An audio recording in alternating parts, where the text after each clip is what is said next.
Coming up on the show, what was once a major revenue earner for Papua New Guinea has been in a period of gradual decline. Overall performance of the coffee industry has been on the decline. But can the government revive PNG's coffee industry? Good evening, I'm Danny Sorare and you're watching Business PNG, your weekly business news and updates. Cabinet was shaken earlier this month with a reshuffle, resulting in the sacking of 2 ministers. Things did not quite end there when the Prime Minister decided to put yet another bombshell on Waigani last week, which saw the sacking of 2 more ministers, Treasury Minister Don Pollier and the Minister for Labour and Industrial Relations, Mark Maipakai. Now, with all that has happened, experts say that good relationships foster political stability, and political stability means economic growth. But the question is whether or not these political reshuffles will foster political stability. Lian Jorari with more. It was announced early last week that Honourable Don Pollier, leader of Triumph Heritage Empowerment Party, was removed as Minister for Treasury by Prime Minister Peter O'Neill. This latest sacking, according to the Prime Minister, came as a result of Mr. Pollier causing instability in the government. In a press statement he released, O'Neill stated that the sacking of Pollier was done in the best interest of the government and the country, and that it did not affect the party. The Prime Minister has assumed the role of the Minister of Treasury until a permanent appointment will be made after consultations with coalition leaders. After the news was made public, Pollier had this to say on the PM's executive decision.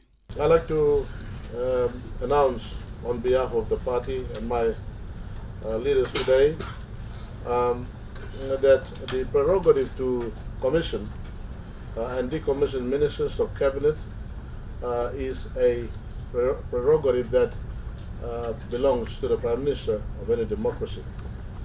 In our case, Prime Minister Peter O'Neill has that prerogative, upon which he has made a decision to decommission me and also have Minister for Labour and Industrial Relations and my deputy leader aside for various reasons. And that is a decision that we do understand and we respect, as it is a prerogative of the Prime Minister. Prime Minister O'Neill also announced last Friday that as a result of Pollier's decommissioning as the nation's treasurer, he will no longer hold the portfolio of being the chairman of the IMF's Board of Governors. Mr. Pollier, however, during a separate press conference, maintained that he will retain his chairmanship. He has also stated that he will still be traveling to Washington next month for the IMF Board of Governors annual general meeting. Whether a new appointment will be made or not, it is still unclear, but one thing for sure is that Mr. Pollier has not removed his hat as the chairman of the Board of Governors of the International Monetary Fund. Also, wear the other hat at the international stage, and that is the responsibility of being the chair of the International Monetary Fund and the World Bank Group. It's a prestigious job, position. It is a prestigious position that has been honored upon Papua New Guinea. It's one that Papua New Guinea cannot afford to undermine, but it is one that I, on behalf of this wonderful country, on behalf of the Prime Minister and the honorable government as a whole, I perform those functions, and I will hopefully continue to perform the functions of the chair of the IMF and the World Bank Group. However, with the recent sacking of the 4 ministers, as well as other reshuffles in cabinet, what is seen as a move to eliminate instability within the government could actually create more instability.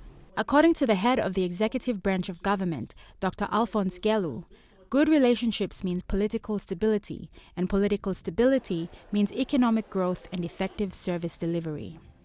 With the current initiatives by the current government in making sure that there is political stability, it is a real, need, for our country. A need for a country that is to maintain political stability. But it will be instances such as this, especially when you look at splits in political parties and movements of members of parliament from one party to another party. Those practices basically would still undermine what we're trying to build, and it is to build strong political parties that would enhance political stability in our country. The question is, on the global front, what effects could these frequent changes have on the image of the country and whether or not it could shake investor confidence? As I've said it in recent past, we don't run a theme park where people just go to have fun. We run a serious government business. Our first priority is stability of the country, stability of government, stability of policies. And any changes that we make must enhance that. And I think it's important for the country that we provide that kind of stability. Economic growth and political stability are deeply interconnected. On the one hand, the uncertainty associated with an unstable political environment may reduce investment and the speed of economic development. On the other hand, poor economic performance may lead to the government's downfall and political unrest. Preferring a stable political environment with less policy uncertainty, the risk here is that with the decommission of key members of parliament, foreign investors may develop a negative view of the country. On his part, Polly acknowledged the need for political stability and the need to keep investor confidence, maintaining that the decision was the prerogative of the Prime Minister and he copiously accepts it. Most importantly, twofold, we believe in political stability. Papua New Guinea has suffered for some time and we lost opportunities of economic development because of a consistent change of government, consistent speculations thrown into the political arena. That's causing a lot of instability, and therefore the economic achievements did not materialize as per the government policies, as per whatever government was in office for the last 30 years or so. We've learned our lessons, and we believe that we would like to look at the big picture and continuing to have that political stability. Political stability is the main prerequisite for foreign investment. Now that the Prime Minister has made moves in the government that he has justified as a move against political instability and is for the best interest of the country, only time will tell if this will have any effect on foreign investor confidence. Stay tuned.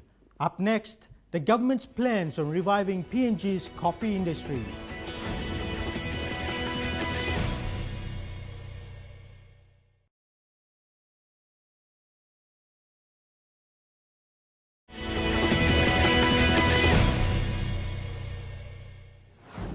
Organic coffee has been one of PNG's income sources for over 75% of people who mostly live in rural areas where the condition is conducive for coffee growth. Several years ago, the commodity used to be the top-selling commodity for PNG, fetching nearly $1 billion kina in its exports.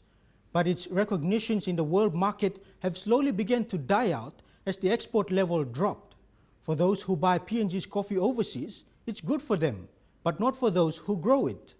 Local farmers have been battling against instability in coffee prices and poor support within the industry. Well, the drop in export has been largely influenced by a number of factors. Poor infrastructure such as roads, high freight costs, and inadequate farmers' training have contributed towards its gradual decline. The government says it will take a different approach to revive what was once used to be a big revenue driver for Papua New Guinea. In this Business PNG report, Edwin Fidelis takes us to look at what the government has planned for coffee growers in Papua New Guinea. Goroka hasn't been a frequent place that the Prime Minister visits every month, but about 3 weeks ago, he visited it for the first time after forming government almost 2 years ago. He came to officiate the launching of a new government's coffee policy aimed at reviving the coffee industry, and he brought with him a band of MPs who shares a common interest in bringing back the coffee industry.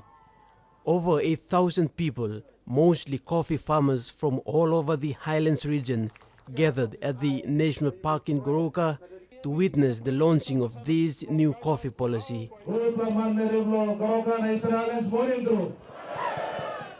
Prime Minister Peter O'Neill adds the PNG-led government that tries to deliver on promises of better health care, education, transport infrastructure and small to medium-type businesses. And at the gathering, Mr. O'Neill chose the occasion to talk about these policies again. So you may work meeting plenty heavy. No problem is inside the country. You may work easy, work 30 models heavy. Planti blow you mi saw finish law, some block group law policy blow government. And you mi start law roll him out inside law country.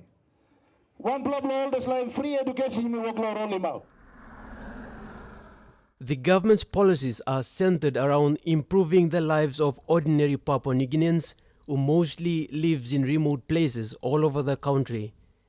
These are the people that rely on the subsistence economy for income generation. At the gathering, Prime Minister O'Neill told the people that the subsistence economy is on the government's list in terms of getting financial support. Me plan now law government, he put him plan the money he go inside law agriculture bank blow you me. But most importantly, he announced the injection of 100 million kina into the subsistence economy from the 2014 national budget, and almost a half of it will go towards reviving the coffee industry. Last year, this year, last year you may put him 120 million kina. This year you may put him close to also 100 million kina. Every year, but you may put him money inside this bank, so that all farmers can go and borrow money. In recent years, much of the government's focus has been given to the non-renewable sector, such as the LNG in the Hela province. And over those years, small-scale coffee farmers say the national government had become so complacent and become ignorant to the difficulties faced by farmers. And Prime Minister Milay Tokol Sem, voices blow line lo desla sector, lo agriculture sector, cocoa, copra and coffee. And now em come up also whisper. No got man harim talk blow anymore. National conversation blow parliament has always been about LNG. Want them all get a major resource development. The plan of reviving the coffee industry has come at a time as PNG coffee farmers faced big challenges in maintaining the coffee business. It also comes at a time as the country's economy began to grow, and most of the people are marginalized from these developments that are happening on their own land. Prime Minister Lodesla sector, they want to sit at the same table. Time you, na government blow me plus sit down, na Brooklyn. Legally one sitting blow people, all two all like sit down. They want to be heard. All two all like I can or same plate. That's why I ask Prime Minister, you come the right time, look how some country blow me is going through a change. 6 years ago, coffee used to be one of the main exported commodities for Papua New Guinea. According to figures provided from a fair trade report at least, PNG's coffee export for 2011 fetched around 900 million kina. But in 2012 and 2013, PNG's coffee export dropped from 900 million kina to just 300 million kina. The coffee industry in Papua New Guinea is a very important sector of the economy. Coffee, mainly Arabica, is grown in the 16 of the 22 provinces of Papua New Guinea. It continues to contribute significantly to the national economy and sustains nearly 2 million lives in the highlands area, as well 1 million lives in the coastal area, growing areas of Papua New Guinea.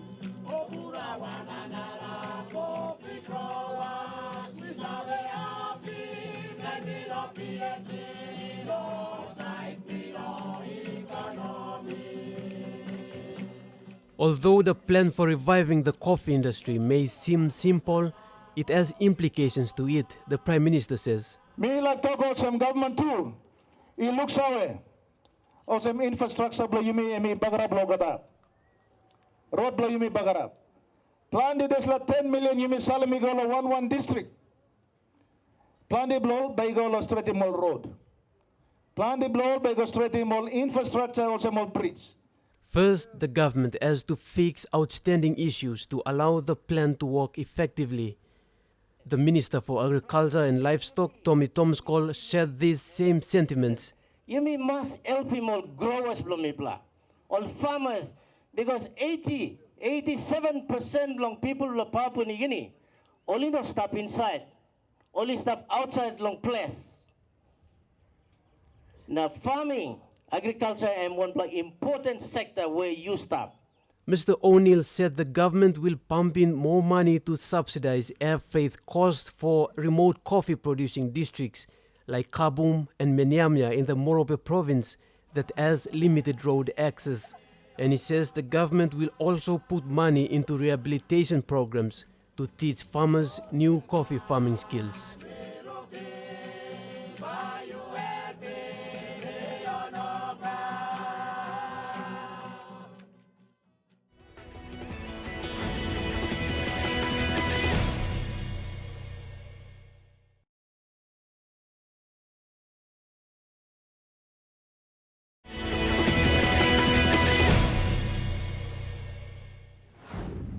Although PNG has a conducive climate to grow organic coffee, farmers have been faced with challenges in unstable coffee prices and the lack of government's financial support. But the PNG coffee industry will soon be making a big comeback, bringing back fortunes that many coffee farmers have long been waiting for. Also, an initiative taken by local farmers to form cooperatives have convinced the present government to provide conducive environments for coffee growers. The impacts of the new government policy in revitalizing PNG's coffee industry that was launched in Goroka earlier this month will be felt in the coming years. Local MPs of coffee-producing districts in the country will also be working together with the farmers to make the industry grow to meet coffee growers' expectations.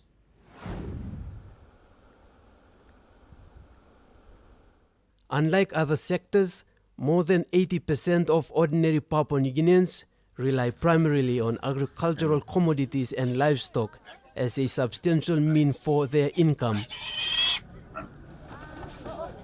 In previous years, the agriculture sector drives a significant portion of the country's economy.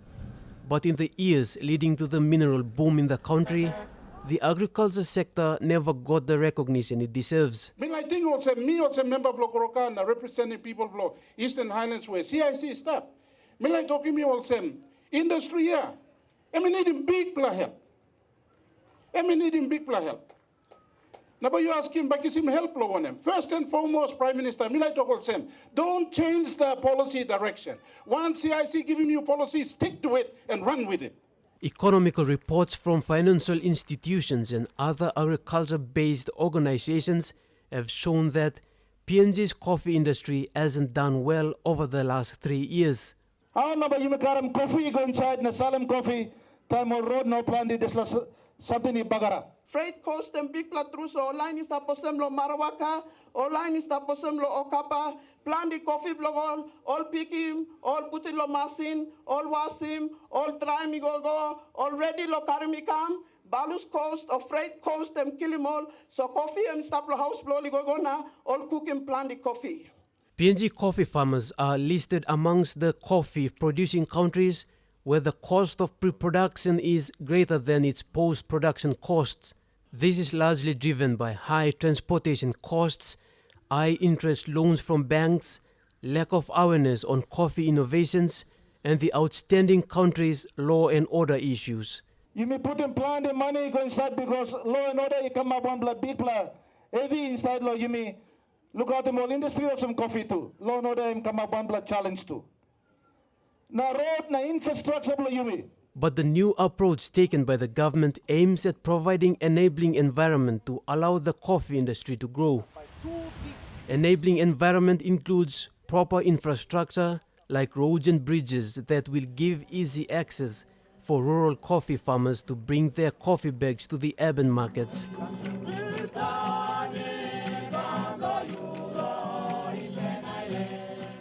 Local farmers have been battling against instability in coffee prices and poor support within the industry.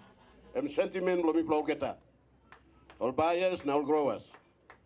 All man only sabe benefit through all coffee exporters. Na only no got one single coffee DY.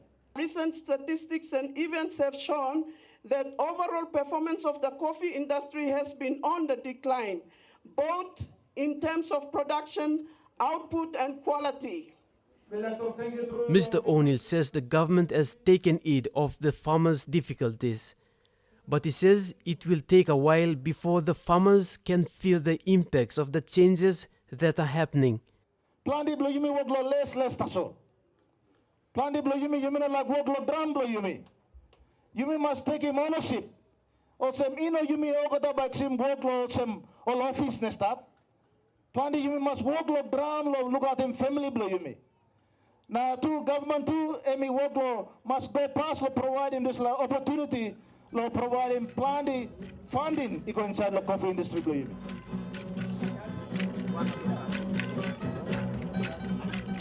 In recent years, small-scale coffee farmers have banded together and formed cooperatives to maintain a supply of coffee to the coffee markets as the coffee industry faced serious challenges. Although the cooperatives are small, they have contributed in a big way to the coffee industry. They have kept alive what would otherwise be a dying commodity. And during the gathering, the cooperatives finally got the government's attention.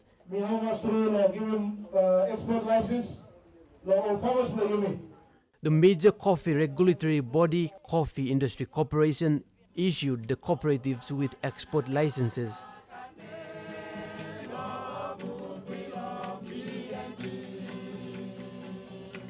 This means growers will have the opportunity to grow, process and export their own coffee. And most importantly, it will give them the opportunity to avoid the middleman who has the bargain power to choose coffee prices and for the most, buy coffee at a lower price. Amongst the groups that received the export licenses was the Neknasi Cooperative of the Nawaib district of the Morobe province. Over 400 coffee farmers make up the group. The Neknasi Cooperative, headed by this man, Mong Bungun, is one of the first groups to put the government's policy to use. Me, I'm one elementary teacher, so me start looking for some papa mama ino na blong buy school fee. O siya na me decide na me come up in this cooperative. This cooperative now, so me myself more man me lo find him market lo coffee, lo bring him money come lo community or come lo man me or papa mama lo almost buy school fee lo pigni blong or pigni blong almost come up savema. Not only will the Neknasi Cooperative be looking at selling and buying their organically grown coffee beans, but also they will be looking at manufacturing and exporting a coffee brand that belongs to the Morobians. Last year, the Neknasi Cooperative received 1.6 million kina from the PNG Sustainable Development to build their own coffee mill.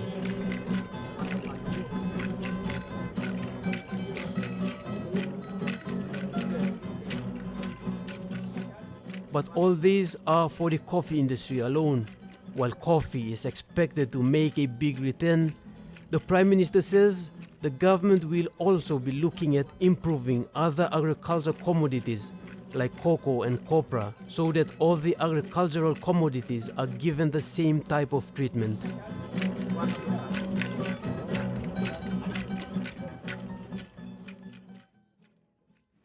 And that's all we have for you tonight. For any comments or suggestions, or for any information that you would like to share with us, email us on the address now shown on your screen. For more business news, past Business PNG episodes, or if you would simply like to view this episode again, visit the MTV website. That's mtv.com.pg/business. Also, don't forget to connect with us using our Facebook or Twitter page. Until next week, have a pleasant evening. I'm Dennis Orere, and this is Business PNG.